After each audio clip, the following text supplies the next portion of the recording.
I-394 coming from downtown Minneapolis, we've got a wrong-way driver. It was first reported by local news anchor Jason DeRusha, who said he had his own very close call with the vehicle. Police working urgently to catch up to this 2020 Jeep Wrangler with no taillights.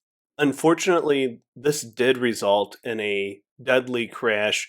We'll give you a warning before we get to that part, which is at the end of the video. But police are following alongside the vehicle and put a spotlight on it to try to enhance visibility for oncoming drivers.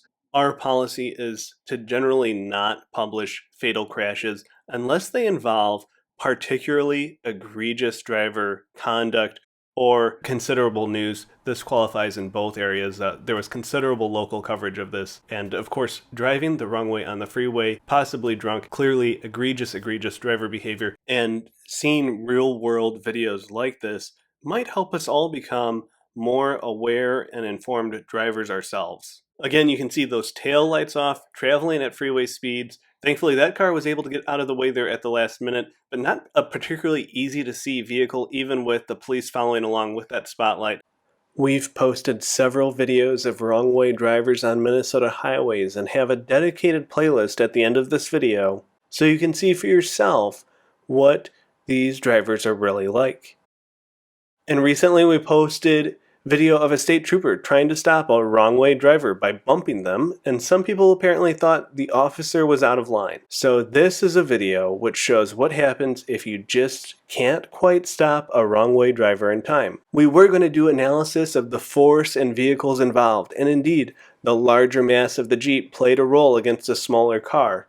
And also the car was older and received a marginal safety rating from the IIHS, and the Jeep is much newer and has good safety ratings across the board. But maybe the bigger story here is the basic facts. A 20-year-old, not even old enough to drink legally, is suspected of drunk driving, ignoring police, causing a deadly crash, and then, when confronted about the death, he allegedly told the troopers, "Sorry, bro." The 20-year-old suspect, with an address out of St. Anthony, was then able to post a $150,000 bond and has retained a private attorney. Looking at the video in front of you, you can see one squad car staying with the vehicle, lighting it up, and a second squad working to quickly overtake them.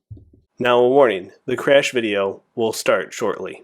We try to post safety video and facts and let you draw your own conclusions. A quick thank you to Paul Bloom and the Fox 9 team, which was first to note the 20-year-old suspect posting a $150,000 bond and allegedly admitting he had 10 drinks and apparently blew a .2 BAC. And it was WCCO's Jason DeRusha who first broke news of the crash and captured some of the photos. The original source for these traffic camera videos is the Minnesota Department of Transportation, MN Safety. This YouTube channel is not associated with any governmental agency. We're just volunteers trying to promote public safety and education.